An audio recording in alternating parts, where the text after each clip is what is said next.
ماں باپ کی اندھی تقلید اس کے فطرتی رجحانات کو تبدیل کرنے کا سبب بنتی ہے، وگرنہ فطرت سلیم میں وہ مسلمان ہی پیدا ہوا۔ داعی ہمیشہ سب سے پہلے توحید کا پیغام دیتا ہے، وحدت امت کے جھوٹے تقدس کی چادر کے نیچے ان کے کفر اور شرک کو برداشت کرتے ہیں اور ان کو سلوٹ کرتے ہیں، ان کی تعظیم کرتے ہیں، انہیں حسینی قرار دیتے ہیں، انہیں اپنے جیسا قرار دیتے ہیں، اپنے سے افضل قرار دیتے ہیں، اپنے ہاتھ ان کے ہاتھوں میں دینے کا اعلان کرتے ہیں۔ یہ فتنہ پرور دعات ہیں، اور جنہوں نے دعوت توحید کو پس پش ڈال دیا وہ دنیا کے 4 ٹکڑے تو اکٹھے کر سکتے ہیں، لیکن وہ سلفی منہج کے ترجمان نہیں، اور وہ محمد الرسول اللہ صلی اللہ علیہ وسلم کی سیرت پہ چلنے والے نہیں۔ وہی جو مستوی عرش کا خدا ہو کر اتر پڑا مدینے میں مصطفیٰ ہو کر کفر کا عقیدہ ہے۔ ہر لمحہ قرآن اور سنت کا ترجمان، فضیلت الشیخ توصیف الرحمن۔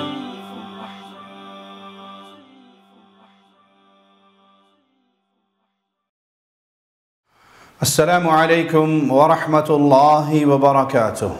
ان الحمد للہ نحمده ونستعینه ونستغفره ونعوذ بالله من شرور انفسنا ومن سیئات اعمالنا، من يهده الله فلا مضل له ومن يضلل فلا هادي له، اشهد ان لا اله الا الله وحده لا شريك له واشهد ان محمدا عبده ورسوله، اما بعد، اعوذ بالله من الشیطان الرجیم، بسم اللہ الرحمن الرحیم، الحمد للہ رب العالمین۔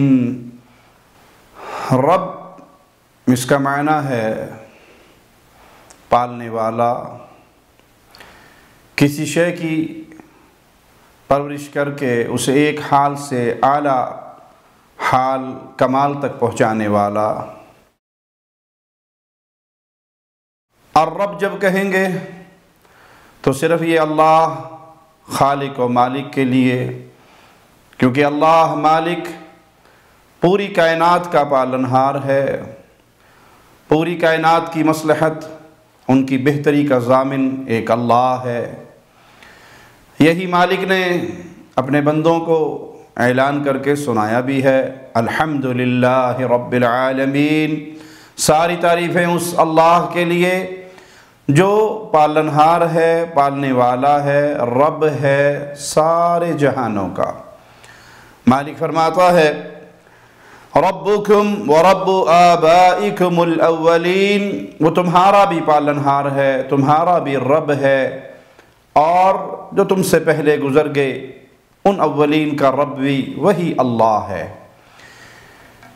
اضافت کے ساتھ یہ کسی اور کے لیے بھی استعمال ہو سکتا ہے، کسی خاص معنی میں تعین کر کے، جیسے عورت کے لیے کہا جاتا ہے ربۃ البیت، گھر کی مالکن، رب المنزل، گھر کا مالک، لیکن جب مطلق لفظ رب استعمال ہوگا تو یہ صرف ایک اللہ کے لیے ہوگا۔ اضافت کے ساتھ یوسف علیہ السلام کے قصہ میں اللہ مالک کا یہ فرمان سنیے، اذکرنی عند ربک فانساہ الشیطان ذکر ربہ، اپنے رب یعنی بادشاہ سے میرا ذکر کرنا، پھر شیطان نے اسے اپنے بادشاہ سے وہ ذکر کرنا بھلا دیا۔ اور اللہ مالک کا یہ فرمان، قال ارجع الی ربک، انہوں نے کہا اپنے بادشاہ کے پاس واپس جاؤ۔ تو اضافت کے ساتھ یہ لفظ کسی کے لیے استعمال ہو سکتا ہے۔ اما احدکما فیسقی ربہ خمرا، تم دونوں میں سے ایک تو اپنے بادشاہ کو شراب پلانے پر مقرر کیا جائے گا۔ اسی طرح نبی کریم صلی اللہ علیہ وسلم نے گمشدہ اونٹ کے بارے میں فرمایا، حتی یجدہا ربہا، یہاں تک کہ اس کا مالک اسے پالے۔ صحیح بخاری اور صحیح مسلم میں یہ روایت ہے۔ تو مالک کے معنی میں اس لفظ کو استعمال کیا گیا، لیکن اللہ تعالیٰ کے لیے لفظ رب اضافت اور معرفہ دونوں حالتوں میں بیان کیا جاتا ہے۔ اس سے واضح ہوا کہ اللہ تعالیٰ کے لیے لفظ رب اضافت اور معرفہ دونوں حالتوں میں ہوتا ہے۔ اللہ تعالیٰ کے لیے الرب، رب العالمین، یہ تمام الفاظ درست ہیں، لیکن غیر اللہ کے لیے لفظ رب صرف اضافت کے ساتھ استعمال ہوگا، جیسے رب الدار، رب المنزل۔ رب العالمین کا یہ معنی ہے کہ اللہ خالق و مالک، جس نے تمام کائنات کو پیدا کیا، جس نے اپنے رسولوں کو بھیجا، جس نے اپنے بندوں کی ہدایت کے لیے کتابوں کو اتارا، جو اپنے بندوں کے اعمال کا بدلہ دینے والا ہے۔ ابن قیم رحمہ اللہ فرماتے ہیں ربوبیت کا تقاضا، یعنی اللہ کے رب ہونے کا تقاضا یہ ہے کہ اللہ تعالیٰ بندوں کو حکم دے اور ان کو منع کرے، کسی کام کا حکم دے اور کسی کام سے منع کرے، ان کے نیک لوگوں کو نیکی کا بدلہ دے اور برے لوگوں کو ان کی برائی پر سزا دے۔ یہی ربوبیت کی حقیقت ہے کہ اللہ مالک ہمارا رب ہے، خالق ہے، مالک ہے، رازق ہے۔ اس نے ہمیں اپنی عبادت کا حکم دیا، غیر اللہ کی عبادت سے منع کیا، نیکی پر جنت کا اعلان فرمایا، گناہوں پر جہنم کی سزا کی وعید سنائی۔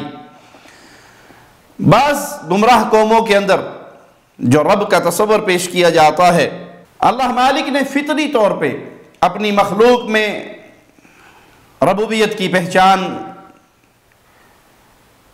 ان کے دلوں میں پیدا فرمائی ہے۔ مالک کا فرمان ہے فَأَقِمْ وَجْهَكَ لِلدِّينِ حَنِيفًا فِطْرَةَ اللَّهِ الَّتِي فَطَرَ النَّاسَ عَلَيْهَا لَا تَبْدِيلَ لِخَلْقِ اللَّهِ، آپ یکسو ہو کر اپنا چہرہ دین کی طرف موڑ دیں، مکمل اخلاص کے ساتھ اپنے آپ کو دین کی طرف موڑ دیں۔ اللہ تعالیٰ کی وہ فطرت جس پہ اس نے لوگوں کو پیدا کیا، اور اللہ کی تخلیق میں کوئی تبدیلی نہیں ہے۔ تو اللہ نے جب اپنے بندے پیدا کیے ان کی فطرت میں اپنی پہچان رکھی۔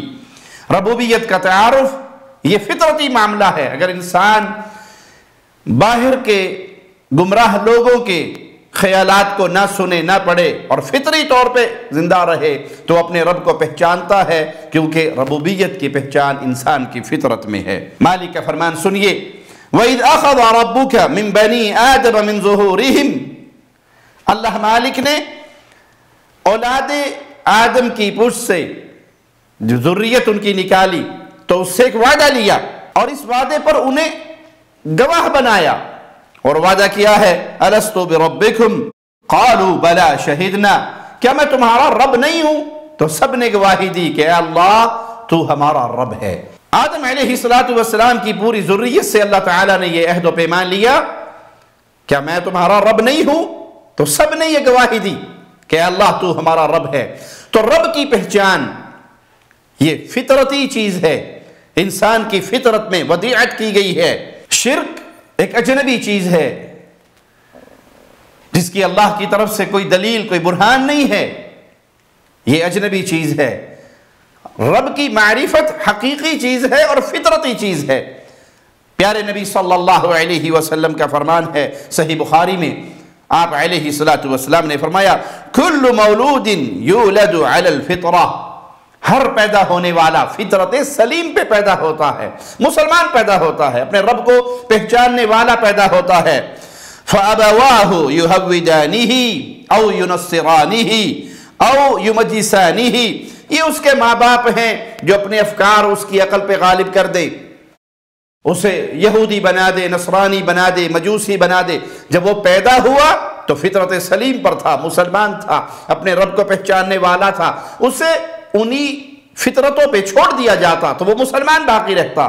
لیکن یہ ماں باپ اس کے اوپر اثر انداز ہوتے ہیں، ان کی تربیت اثر انداز ہوتی ہے اور یہ اپنے عقائد کی طرف اس بچے کو کھینچ لیتے ہیں۔ ماں باپ کی اندھی تقلید اس کے فطرتی رجحانات کو تبدیل کرنے کا سبب بنتی ہے، وگرنہ فطرت سلیم میں وہ مسلمان ہی پیدا ہوا۔ اسی لیے رسول اللہ صلی اللہ علیہ وسلم کا فرمان ہے کہ کفار کے وہ بچے جو بلوغت سے پہلے ہی بچپنے میں معصومیت میں ہی فوت ہو گئے وہ اللہ کی جنت میں جائیں گے، کیونکہ پیدا ہونے والا تو مسلمان تھا، تو مسلمان کا ٹھکانہ اللہ کی جنت ہے۔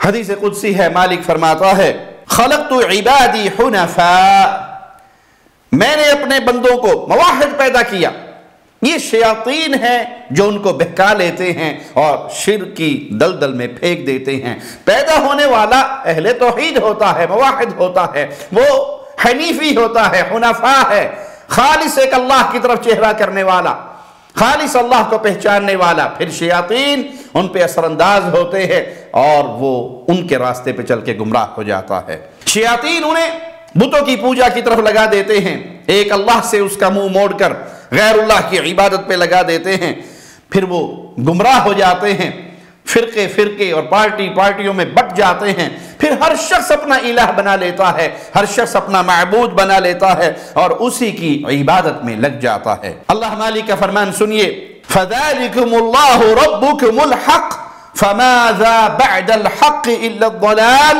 سو یہ ہے اللہ تعالیٰ جو تمہارا رب حقیقی ہے، پھر حق کے بعد سوائے گمراہی کے اور کیا ہے؟ ایک اللہ پر ایمان لانا یہ حقیقی ایمان ہے، اللہ ہی حقیقی رب ہے، اللہ ہی سچا معبود ہے، اللہ ہی عبادت کے لائق ہے۔ اور جب تم اللہ کو چھوڑ کر غیروں کی عبادت کی طرف اپنا چہرہ موڑو گے تو پھر حق کے بعد تو گمراہی ہوتی ہے۔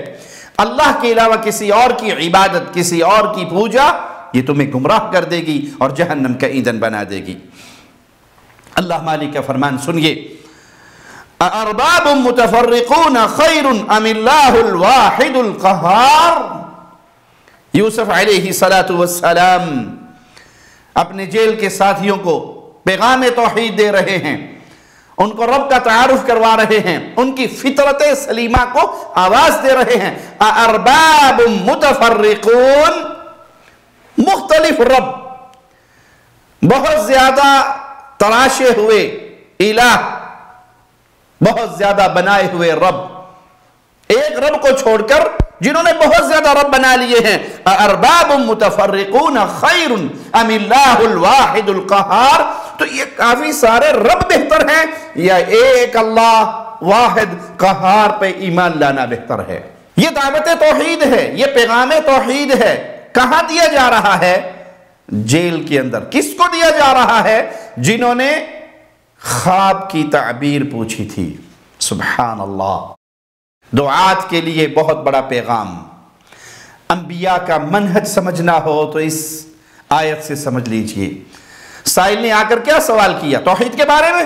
انہوں نے اپنے خواب بیان کیے اور تعبیر پوچھی، لیکن یوسف علیہ السلام اس خواب کی تعبیر بیان کرنے سے پہلے ان کو پیغام توحید دے رہے ہیں۔ کیوں؟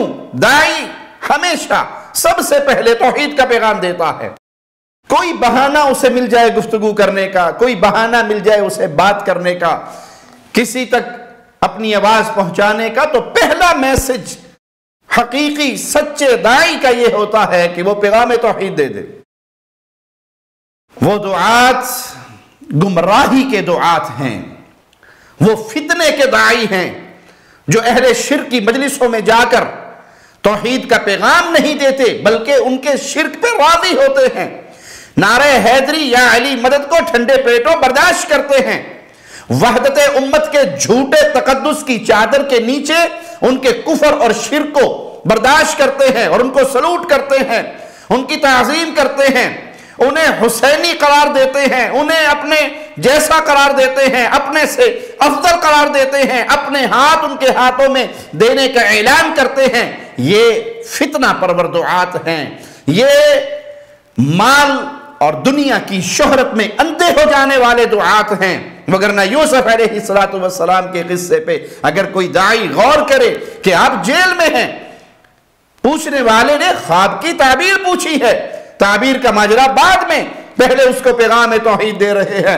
اَأَرْبَابٌ مُتَفَرِّقُونَ خَيْرٌ، بہت زیادہ پروردگار وہ بہتر ہیں، اَمِ اللَّهِ، یا ایک اللہ جو واحد ہے، جو قہار ہے، وہ بہتر ہے۔ تو داعی ہمیشہ اپنے پیغام توحید سے غفلت نہیں برتتا، اور جنہوں نے دعوت توحید کو پسے پش ڈال دیا وہ دنیا کے 4 ٹکڑے تو اکٹھے کر سکتے ہیں لیکن وہ سلفی منہج کے ترجمان نہیں، اور وہ محمد الرسول اللہ صلی اللہ علیہ وسلم کی سیرت پہ چلنے والے نہیں۔ ہمیں تو شریعت نے درس دیا کہ سب سے پہلے پیغام توحید دے دیجئے۔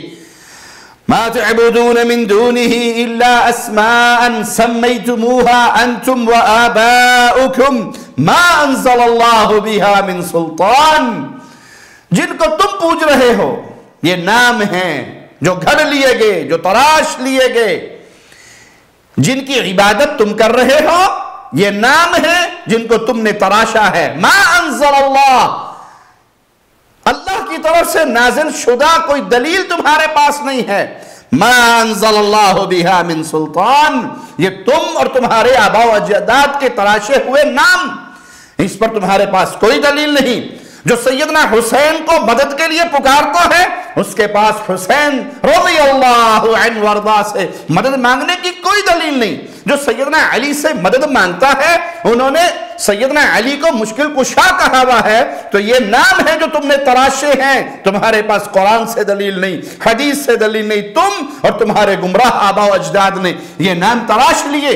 کسی نے سیدہ فاطمہ الزہرا کی عبادت شروع کر دی تو کسی نے سیدنا علی کی عبادت شروع کی، کسی نے سیدنا حسن و حسین کی عبادت شروع کی، کسی نے پیر عبدالقادر جیلانی کی عبادت شروع کی۔ یہ جتنے بھی نام ہیں، کوئی غریب نواز، کوئی بندہ نواز، کوئی بندہ پرور، کوئی غوث اعظم، کوئی دستگیر، کوئی بگڑی بنانے والا، کوئی بیڑیے پار لگانے والا، کوئی کشتیے پار لگانے والا، کوئی مقدموں سے بری کر دینے والا، اسماء یہ نام ہے۔ ما تعبدون من دونه الا اسماء سمیتموها انتم وآباؤکم، یہ نام ہے جو تم اور تمہارے آباء و اجداد نے تراشے ہیں۔ ما انزل اللہ بها من سلطان، اللہ نے اس پر کوئی دلیل نہیں نازل کی۔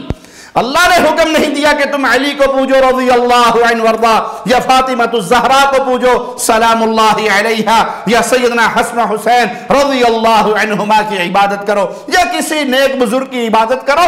یہ نام تم نے تراشے، ان کی عبادت کے ماجرے تم نے تراشے، قرآن نے اس پر کوئی حجت و برہان و سلطان دلیل نہیں دی۔ یہ تمہارے بنائے ہوئے ہیں، یہ بات کے لوگوں کے تراشے ہوئے ہیں، یہ شیطان کے پیچھے چل کر شرک کا دھندا چلانے کے لیے یہ سارے جھنجٹ کیے ہیں۔ تو توحید کا داعی ہو، سلفی منہج کا حامل ہو، اس کا داعی ہو، اور وہ ایسے پروگراموں میں شریک ہو اور وہاں پر وہ نعرہ حیدری کی داد لے اور دے، خوش ہو، ان کو منع نہ کرے، انہیں توحید کا پیغام نہ دے، تو یہ صرف اس نے نام کو بدنام کیا ہے، حقیقت میں نہ یہ منہج سلف کو جانتا ہے، نہ یہ علماء سے کچھ سیکھ کر اس پہ عمل کر رہا ہے، بلکہ یہ دنیا کا ایک جانور بن کے اس دنیا کمانے کے چکر میں اپنے آپ کو گمراہی کا داعی بنا چکا ہے۔ سلفیت اس سے بری ہے، اہل الحدیث اس سے بری ہے، اہل سنت والجماعت اس سے بری ہے، اہل توحید اس سے بری ہے۔ جو شخص اہل شرک کے شرکیہ پروگراموں میں شامل ہو اور اس پر راضی ہو، اس کا اہل توحید سے کہاں کیا تعلق ہوگا۔ مشرکین کا خیال یہ ہے کہ ان کے جو معبودان باطلہ ہیں اس کائنات کے اندر، ان کو کچھ اختیار مل چکا ہے، ان کے ہاتھ میں کچھ کمالات ہیں، ان کے اختیار میں بہت کچھ دے دیا گیا ہے، اللہ نے بہت کچھ عطا کیا ہوا ہے، وہ جسے چاہے بیٹے دے دے، بیٹیاں دے دے، مار دے، زندہ کر دے۔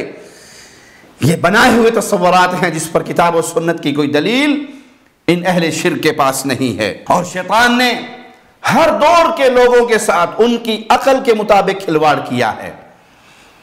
جیسے جیسے کسی کے رجحانات تھے ویسے ویسے ان کے سامنے شرک کے راستے کو مزین کیا اور شرک کے دروازوں کو کھول دیا۔ ایک گروہ کو مردوں کی عبادت اور مردوں کی تعظیم پہ لگا دیا، ان کے سامنے مورتیاں بنوا دی، صالحین کے نام کی مورتیاں، تاکہ ان کو دیکھ کر وہ عبادت کے ذوق و شوق میں لگے رہیں اور آہستہ آہستہ وہ انہی کی عبادت کرنے لگے۔ شیطان نے یہ کھیل نوح علیہ السلام کی قوم کے ساتھ کھیلا۔ ایک گروہ نے ستاروں کی پوجا کرتے ہوئے ان کو اپنے لیے اور اس کائنات پر تصرف کرنے والا بنا لیا، ان کے اندر تاثیر مان لی، اور یہ گروہ بھی آج موجود ہے۔ مردوں کو پوجنے والا بھی موجود ہے، ستاروں کو پوجنے والا بھی یہ گروہ موجود ہے۔ ان ستارہ پرستش کے اندر بھی اختلافات، کسی نے سورج کو پوجا، کسی نے چاند کو پوجا، کسی نے ستاروں کو پوجا، کسی نے آگ کو پوجا، کسی نے فرشتوں کو پوجا، کسی نے درختوں کو پوجا، کسی نے پتھروں کو پوجا، کسی نے مزارات کو پوجا، بابا جی کو، پیر جی کو مزار میں دفن کیا اور پھر اس کی عبادت شروع کر دی. اور یہ سب کے سب ان تمام چیزوں میں ربوبیت کی کوئی نہ کوئی خاصیت سمجھتے ہیں. پیروں کے اندر یہ اختیار ہے، ان ستاروں میں یہ اختیار ہے، چاند سورج کے اندر یہ تاثیر ہے، ان پتھروں کے اندر یہ تاثیر ہے، ان لکڑیوں اور درختوں کے اندر یہ تاثیر ہے، جنات اور فرشتوں کو پکارنے میں یہ تاثیر ہے. ان کو ربوبیت کی کوئی نہ کوئی خصوصیت دی اور ان کی عبادت شروع کی. بعض لوگوں کا خیال ہے کہ یہ بت جو ہے یہ غائب معبود کا ایک تصور انہوں نے بنا کر لوگوں کے سامنے پیش کیا. یہ غائب چیزوں کی نمائندگی کرتے ہیں. علامہ ابن قیم رحمہ اللہ فرماتے ہیں دراصل یہ بت کسی غائب معبود کی شکل پر بنائے گئے. جو یہ بت تراشے ہوئے ہیں بت پرستوں کے ہاں بھی وہ صرف پتھر کی مورتی نہیں ہے کہ بندہ اپنے ہاتھ میں لکڑی لے، پتھر لے، کاٹ پیٹ کے مورتی بنا کے رکھ دے. اس کے پیچھے ایک عقیدہ ہے، ایک تصور ہے. یہ غائب معبود کی تصویر بنا کے اس کو پوجتے ہیں اور اس بت کو اس غائب معبود کا قائم مقام اور نائب سمجھتے ہیں. قدیم اور جدید دور کے تمام مردہ پرست، ان مردہ پرستوں کا عقیدہ یہ ہے کہ یہ مردے، یہ فوت ہو جانے والے صالحین یا اولیاء سفارشی ہیں، اللہ تک پہنچنے کا ذریعہ ہیں. ان کو کہا جائے تو یہ اللہ سے لے کر دیتے ہیں. یہ عقیدہ کیا رکھتے ہیں؟ ما نعبدہم الا لیقربونا الی اللہ زلفا.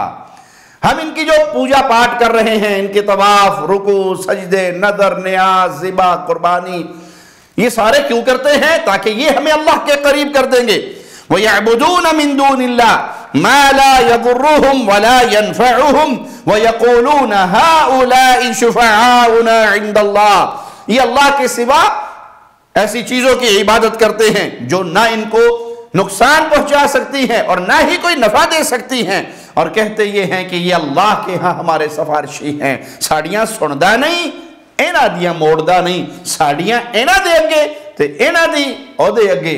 یہ سفارشی بناتے ہیں اور ان سفارشیوں کی پوجا کرتے ہیں. بعض مشرکین ونعوذ باللہ ثم نعوذ باللہ اللہ کی اولاد کے قائل ہیں. جیسے نصارہ نے عیسیٰ علیہ السلام کے بارے میں عقیدہ رکھا کہ یہ اللہ کے بیٹے اور پھر ان کی پوجا کی. مشرکین مکہ نے فرشتوں کے بارے میں عقیدہ رکھا نعوذ باللہ یہ اللہ کی بیٹیاں. اس سب کا اللہ کی توحید سے کوئی تعلق نہیں. یہ سب کے سب مشرک ہیں. یہ تمام کے تمام نظریات اہل شرک کے ہیں. عبادت کے یہ سارے تصورات باطل ہیں. جو بتوں کو پوجتے ہیں ان کے بطلان پہ قرآن حکیم کی اس آیت کو اپنے دلوں میں اتاریے. أَفَرَيْتُمُ اللَّاتَ وَالْعُزَّى وَمَنَاةَ الثَّالِثَةَ الْأُخْرَى.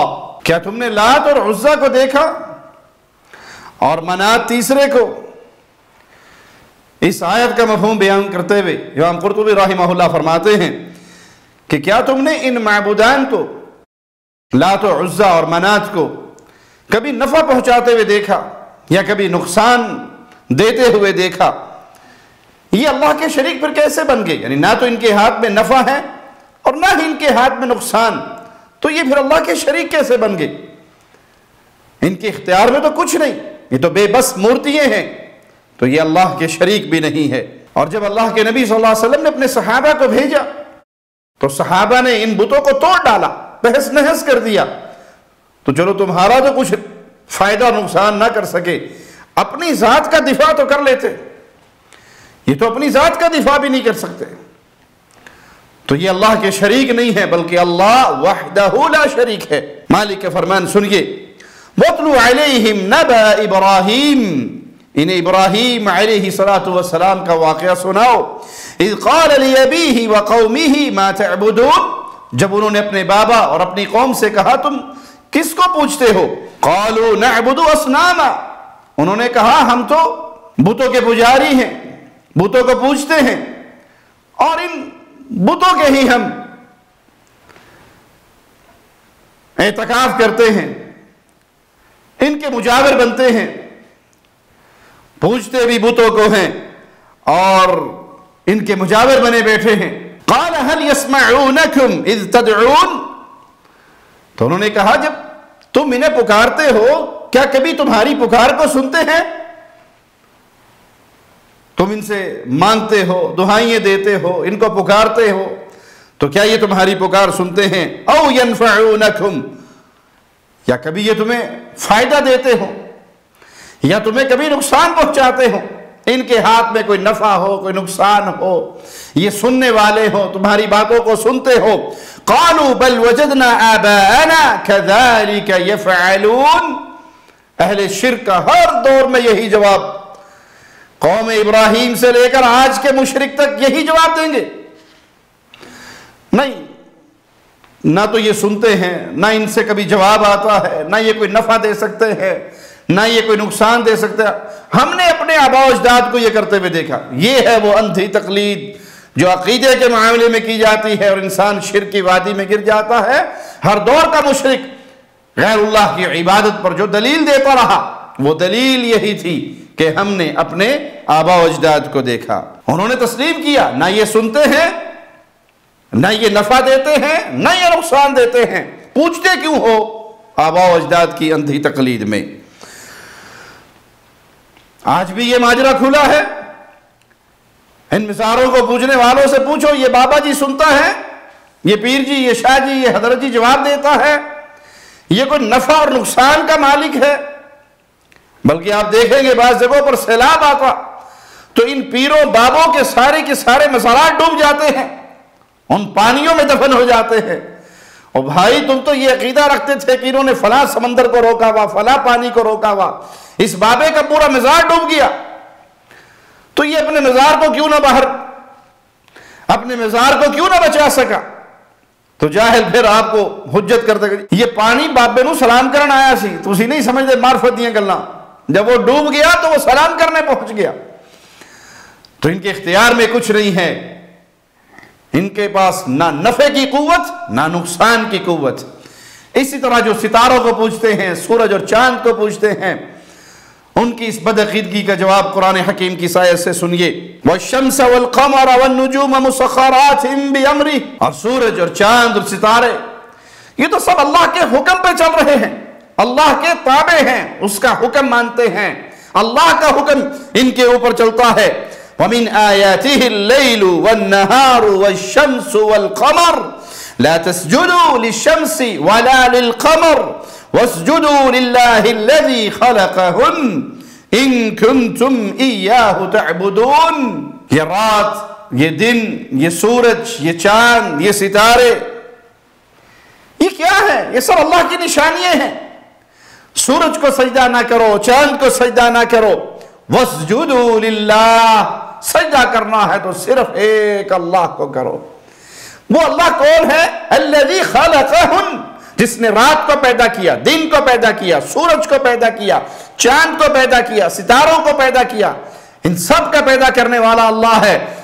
إِن كُنتُمْ إِيَّاهُ تَعْبُدُونَ، اگر تم اسی اللہ کی عبادت کرنے کے دعوے دار ہو تو پھر سورج کو سجدہ نہیں، پھر چاند کو سجدہ نہیں، پھر ستاروں کو سجدہ نہیں ہوگا، سجدہ پھر صرف ایک اللہ کو ہوگا۔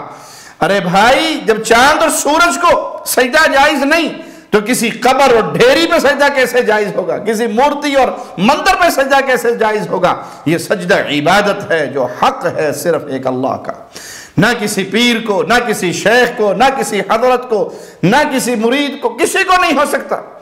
انسان اپنا سر خاک میں رکھے گا، ناک خاک آلود کرے گا تو صرف ایک اللہ کے لیے، کیونکہ یہ اللہ کی عبادت ہے۔ اور جنہوں نے فرشتوں کی یا عیسیٰ علیہ السلام کی عبادت کی اللہ کی اولاد جان کر، ان کے اس بدعقیدے پر مولا کا جواب سنیے، مَتَّخَذَ اللَّهُ مِن وَلَدٍ، اللہ نے تو کسی کو اپنا بیٹا نہیں پکڑا، اللہ کا کوئی بیٹا نہیں، اللہ کی کوئی اولاد نہیں۔ أَنَّا يَكُونُ لَهُ وَلَدٍ وَلَمْ تَكُنْ لَهُ صَاحِبَةٌ، اللہ کی اولاد کہاں سے ہو سکتی ہے؟ اللہ کی تو بیوی نہیں، اللہ نے کسی کو اپنی بیوی نہیں پکڑا، اس کی بیوی نہیں تو اس کی اولاد بھی نہیں۔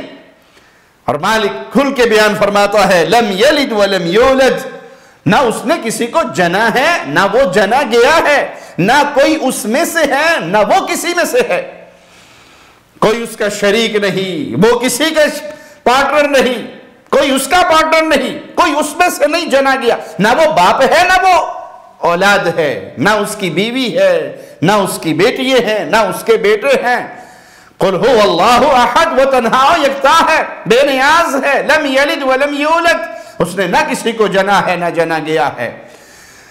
تو جو اللہ کی نعوذ باللہ ثم نعوذ باللہ اللہ کے شریک ایسے بناتا ہے کہ فلاں اللہ کا بیٹا، فلاں اللہ کے نور میں سے نور، نور من نور اللہ، اللہ کے نور کا ٹکڑا، یہ کھلا ہوا شرک ہے۔ اللہ کے نور میں سے کوئی الگ نہیں ہوا، کوئی اللہ میں فنا نہیں ہوتا۔ فنا فی اللہ کا تصور باطل، گمراہ صوفیاء کا، وحدت الوجود کے عقیدہ رکھنے والوں کا گمراہ عقیدہ ہے۔ کوئی اللہ میں فنا نہیں ہوتا، اللہ کسی میں حلول نہیں کرتا۔ کوئی اللہ کی ذات میں داخل ہو کے یہ کہے انا الحق، میں تو خود اللہ بن گیا ہوں، یہ کافر ہے، واجب القتل ہے، اس کا اسلام سے کوئی تعلق نہیں۔ اللہ کو سب سے زیادہ پہچاننے والے محمد الرسول اللہ صلی اللہ علیہ وسلم، اور آپ فرمایا کرتے تھے انی عبد اللہ، میں اللہ کا بندہ ہوں، ورسولہ، میں اس کا رسول ہوں۔ اللہ کے رسول صلی اللہ علیہ وسلم اللہ کے بندے اور اس کے رسول۔ تو آج کا کوئی پیر فقیر، کوئی صوفی وہ یہ کہے کہ انا الحق،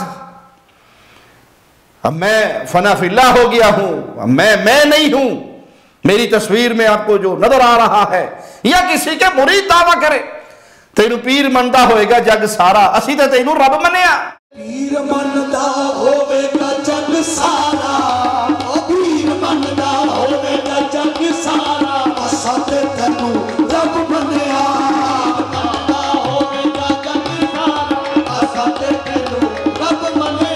یہ کفر کے عقیدے ہیں۔ وہی جو مستوی عرش کا خدا ہو کر اتر پڑا مدینے میں مصطفیٰ ہو کر، کفر کا عقیدہ ہے۔ محمد صلی اللہ علیہ وسلم فدا ہو ابی و امی، اللہ کے بندے، اللہ کے رسول، وہ اللہ نہیں ہے۔ وہ حشر میں قیامت کے دن عرش پہ انی ان اللہ بن کر نہیں نکلیں گے۔ یہ کفر کے عقیدے ہیں، یہ کھلا ہوا شرک ہے۔ اللہ اپنی ذات میں، اپنی صفات میں، اپنی عبادت میں، ربوبیت میں، الوہیت میں، اسماء و صفات میں تنہا ہے، یکتا ہے، اس کا کوئی شریک نہیں۔ اللہ سے دعا ہے اللہ اسی عقیدہ توحید پر زندہ رکھے، اور اسی توحید کی دعوت دیتے ہوئے ہمیں شہادت کی موت سے ہمکنار کر کے اپنی جنتوں میں داخل فرمائے۔ اقول قولی ھذا واستغفر اللہ لی ولکم ولسائر المسلمین۔ ہر لمحہ قرآن اور سنت کا ترجمان، فضیلت الشیخ توصیف الرحمان۔